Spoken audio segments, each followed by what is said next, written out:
Hello, welcome along to Sportsbet TV. Paul Alster here with you once again as we look forward now to the action on Friday the 30th of July, where once again I'm looking not only at Glorious Goodwood, but also at the Galway Festival, which has already proven a happy hunting ground for us. Well, if you're new to the service, as I always say, welcome along. Do press the subscribe button just below this screen, then you'll stay in touch with all of my bulletins. I know a lot of people following what I have to say, and it's great to have so many of you looking out for those bigger priced each way horses, which I specialize in on this particular channel, and through which I've done very well indeed and shown a consistent profit over the last 12 months. Well, after a quiet first day, of this week, Wednesday turned to a pretty good day. We had Onassis just running out of a state when finding the post coming a couple of strides too soon on Wednesday. A very good second, though, recommended at 11 to 1, even allowing for a little bit of Rule 4. That's a nice each way. Both Our Boy Will and LaFale failed to run to expectations and beat their odds. LaFale in particular got terribly unbalanced 2 furlongs out and thought it was going to fall over at 1 minute, but just didn't handle the track. But then things took a very much an upward turn with our selection on Wednesday evening at the Galway Festival in the Galway Plate. I had recommended Royal Rendezvous to you at 10 to 1 for Willie Mullins and Paul Townend. There was a late rush of money for this horse. I was broadcasting the race for a number of major outlets on Wednesday evening. Last time I handed over to the racecourse, it was 6 to 1 Royal Rendezvous, down from 8 to 1 on course, having been 10 to 1 earlier in the day. He made every yard of the running just about, up there with Sam Crow for much of the way, but once Sam Crow was seen off, nothing really managed to lay a glove on him, and he absolutely powered home in the closing stages. It was a tremendous sight, and he put up some spectacular leaps. But I just have to say a word about the starting price of 5 to 1. These days, the starting prices are done digitally. I used to be a starting price returner on course, where any movement and shortening of prices had to be justified by the bets bringing down those odds. But of course, these days, the bets are not shown. So we don't know what money actually went in or didn't go in order to bring the odds down for a horse that returned shorter than when last seen. I just wish there was more transparency in the way the starting price is presented these days. I know they'll tell you it's a medium price of many bookmaking firms and the last shows they had, but do we really have any information to show us what weight of money has brought down odds in order to justify shorter SPs? We don't. We have to take the word of all the betting companies.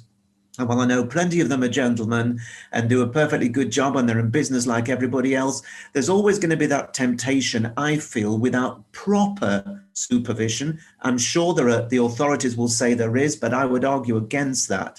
So I was just really quite taken aback by the SP yesterday of Royal Rendezvous, and it certainly won't be the first time in the last year, since the system has changed to some degree, that some of the returns have been a little on the thin side. But anyway, if you were on at the 10 to 1 that I recommended, it didn't matter. It won and won well. And I'm recommending for you for Friday 2 at Goodwood and 2 at Galway. Still don't know what happened with my selections on Thursday because they've yet to run at the time of this recording. So on to Friday. And the first selection is at Goodwood in the 150, a real marathon, the Goodwood handicap over the best part of 2 miles and 5 furlongs. And it sees a rematch between last year's 1, 2, 3 and 4, which were Just Hubert, Rochester House, Smart Champion, and the Grand Vizier. Coeur de Lion, who was 9th in the race, is also back for more.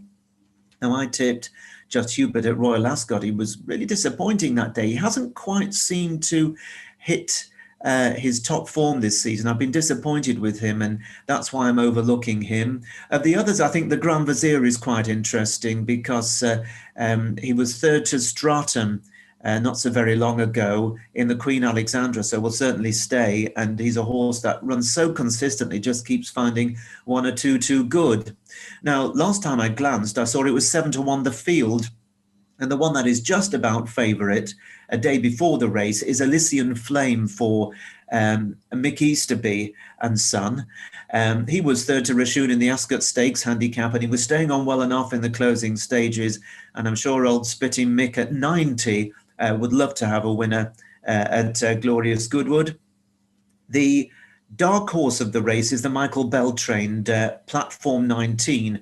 Now, this one has done remarkably well, and it's a great credit to Michael Bell. He's placed it to win 5 handicaps from 6 starts, his last 6 starts this season. Very, very progressive indeed, all at up to 2 miles, mainly around 2 miles. But will it stay the extra 4.5 furlongs in this better grade?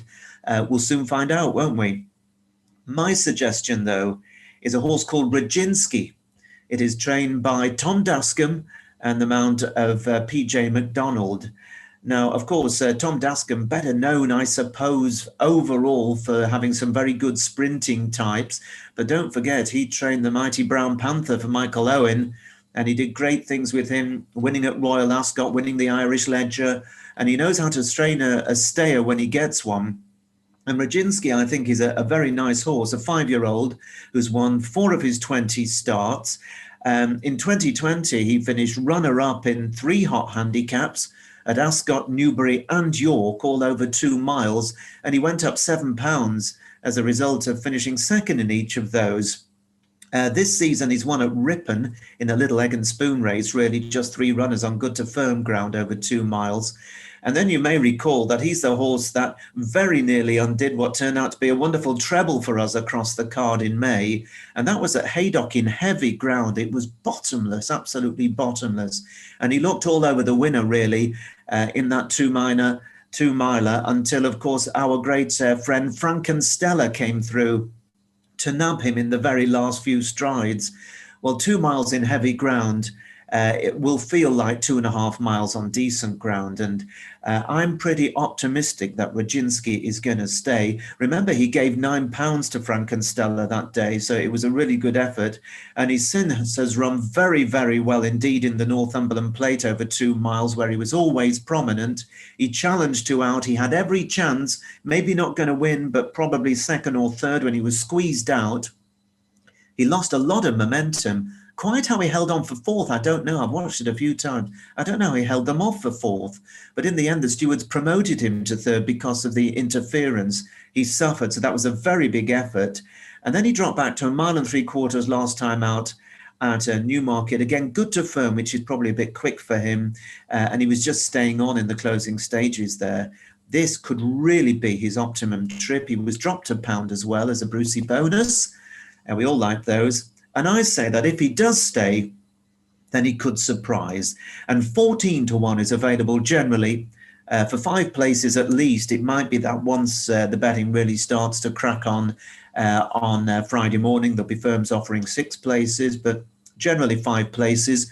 14-1 RAJINSKY is my call for Tom Dascombe and the very much underrated but very talented PJ McDonald in the saddle. Now, my second suggestion of the 4 for Friday is also at Goodwood in the 3 o'clock. Now, this is an absolutely superb handicap. It's the Golden Mile. Lots of horses laid out for it, especially with 150,000 quid up for grabs. There are 20 runners, and 11-2 the field is what I'm seeing at the moment. Charlie Appleby can do no wrong this season. He's having just a dream of a season. And he runs the Newmarket winner, Path of Thunder, who carries a £3 penalty for a recent win. Now, also, the Gosdens have Magical Morning, who won at Sandown not so long ago. He's also got a £3 penalty. So these are horses potentially ahead of the handicapper. And then we've got May Danny, who I very nearly tipped up at the start of the week at Goodwood. He eventually was a non-runner in that very deep ground. The ground expected to have dried out to good to soft, if not a shade better. By Friday. He drops back to 1 mile, though, having been second to Magical Morning last time out. He ran very well indeed. I just wonder whether at this level he could do with an extra furlong or 2. So I've overlooked May Danny quite reluctantly, actually. I tried to make the case for him. And the other one that I mentioned before my selection is Johan for William Haggis, who I thought won very nicely at Salisbury. That was in June, I think, and he's gone up just the £4 since then. So quite a few horses with chances there. But the one I've eventually come down for here is RHOSCOLYN. And RHOSCOLYN is trained by David O'Mara. And very eye-catchingly for me is the mount of the champion jockey, Oisin Murphy, who is in wonderful form. Now, this horse landed a cracking hat-trick at Beverley, Goodwood and Epsom last season, really early this season, really in very, very good form, going up a total of £30.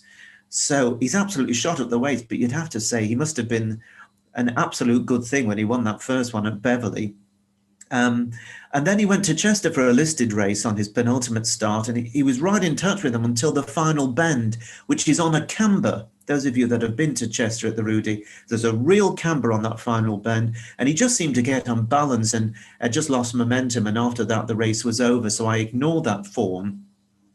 Now, what is interesting to me is this horse only ran on Sunday.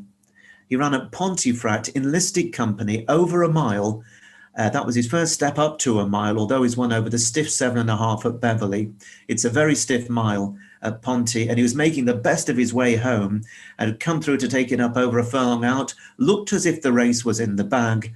And then Michael Dodds's very, very smart handicapper, Brunch, really knuckled down and eventually nailed him close home, getting up in the last 70 yards or so. But to RHOSCOLYN's credit, he was really keeping on. So I'm in no doubt that he stays the mile. Now, he's drawn in stall 8, which is okay. You don't want to be drawn any higher, I wouldn't have said, than 12, 13 tops in the Golden Mile, because you're going to have to do a lot of running around the outside or drop in behind and hope to get luck in running through horses, which often is very, very difficult.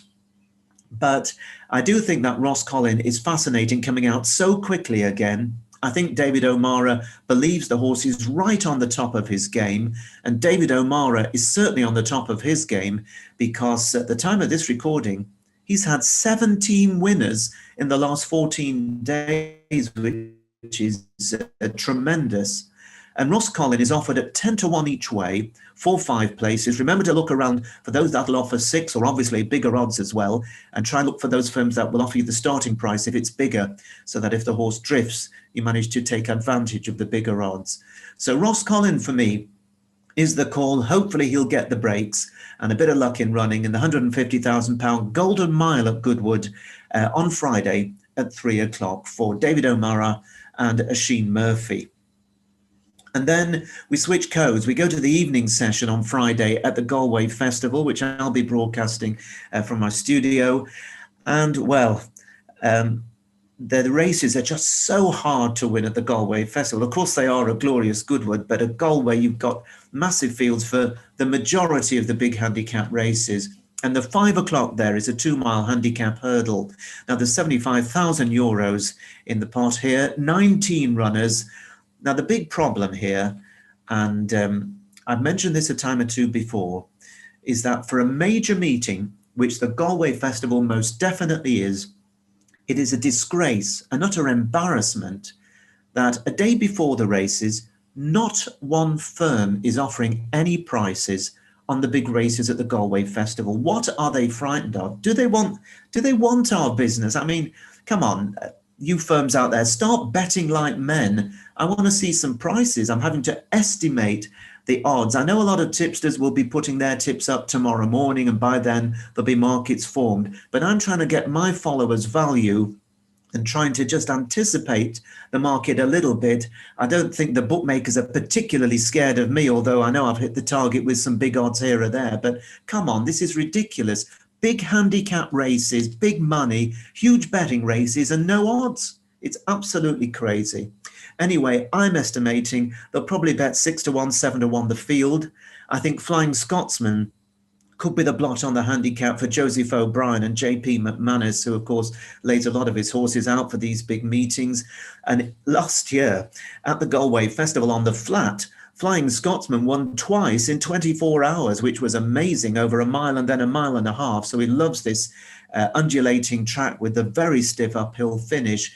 And he won a maiden hurdle at Navan in June. And he's got a handicap mark here on debut in a handicap of 118. He could easily be much better than that. But this is a whole lot tougher than the Navan Maiden Hurdle. And he's up against some rock solid and talented handicappers. Now, at the other end of the weights, JP McManus has a horse called Ballyosheen. And this one is a horse who is hugely talented. He's got 11 stone 10. He hasn't run for 600 days. So he's obviously had an issue. He's rated 140. So he's got a big weight in the top rating, but I have to point out his rating is 28 pounds lower than Over Fences, where he's rated at grade 1 level at 168.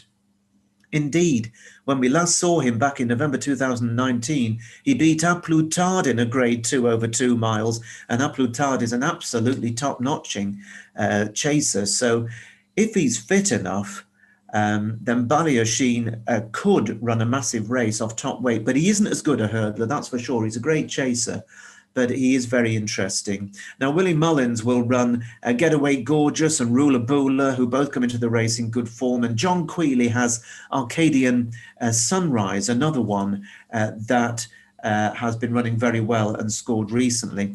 Now, regular followers will know that I broadcast regularly on the Irish racing, and I do keep a very close eye on things. And one horse I've been looking out for is a horse that I'm tipping you here called Run for Oscar. It's trained by Carl Burns, who's taken over from his father, Charles Burns, who's been sidelined because of some misdemeanors in the not too distant past. Philip Enright, a very good Irish jockey, is going to be on board. And I have to say that Carl Burns has been doing really well since he took over the licence. Now, Run for Oscar is quite a versatile horse. It won a Leopardstown Bumper in March of last year. Then it won on the flat at Killarney over 1 3/4 miles last July. And it put up solid efforts on its first 2 starts over hurdles and then won over 2 miles at Fairyhouse in a maiden hurdle. It beat a horse that day called Make Good. And if you were with us back in December, you'll remember me tipping Make Good at 12-1 at Cheltenham when it won a grade 2 in tremendous fashion. And that one's now rated 138, hasn't run since. One to watch out for in the coming jump season. So back to Run for Oscar, who beat Make Good at Fairyhouse. It was off for 7 months, and then it had every chance over 2.5 miles before just tying up in the closing stages at Down Royal in June on its first start for 7 months. And then I love the way it ran last time out at Bellewstown when it was third, keeping on well, although not knocked about, to be 4 3/4 lengths off the winner. Now, the winner that day was called Winner Takes It All and was receiving £9. And Winner Takes It All is actually one of the forecast favourites for the Galway Hurdle on Thursday night.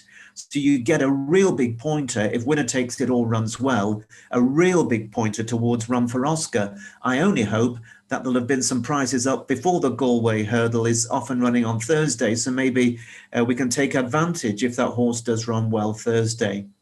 So Run for Oscar, running here of 127, which is £11 lower than the 138 that Make Good is rated, and Make Good was beaten by Run for Oscar at Fairyhouse. So I think he could be quite nicely in here, Run for Oscar.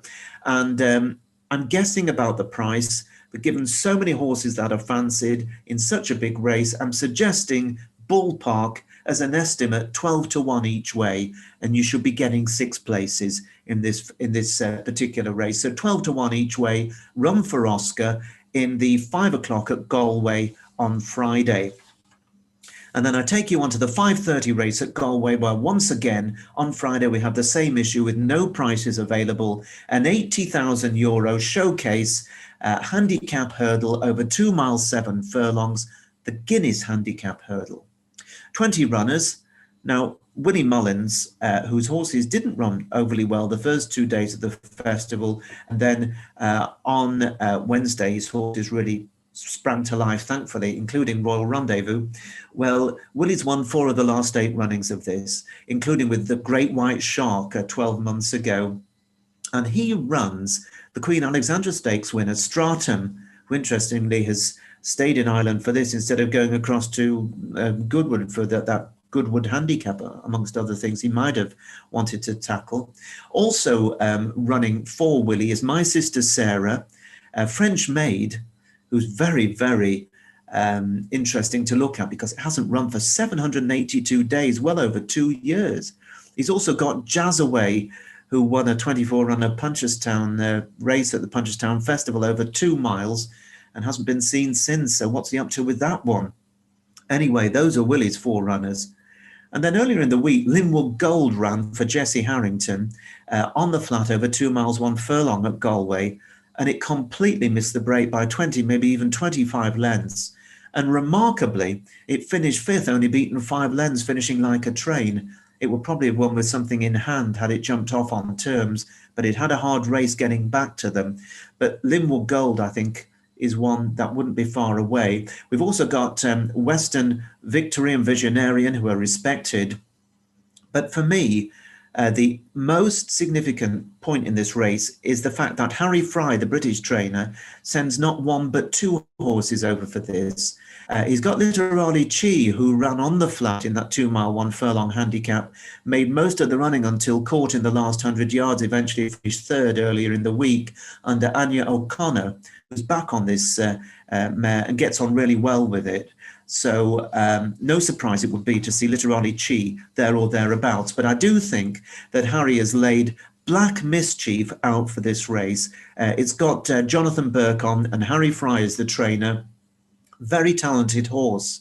Had problems, training problems, niggles here and there, a few setbacks and injuries, and very lightly raced over the last 3 years. But it did win back in 2018, a £50,000 Haydock handicap hurdle over 2 miles, 3 furlongs on good ground, which is what it's going to be getting, all being well, at Galway. Then in March 2019, it ran the Potemps Network handicap hurdle final at the Cheltenham Festival, got hampered on the home turn, managed to get through to be right with them going to the last before just fading after having been knocked about, but still run very well indeed. Now, it might have been that during that Chamozzle, the horse took a bit of a knock because it wasn't seen again for 2 years. Obviously, something went wrong, but the connections have kept the faith, and it came back in May at Aintree over 2.5 miles to run very well indeed to be 6th of 12.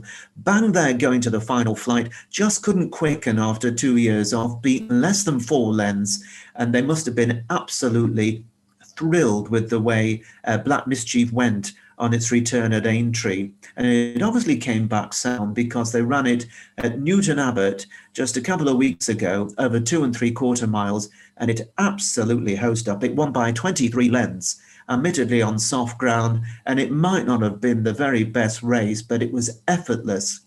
And the horse won in the manner of a creature that is definitely on very good terms with itself.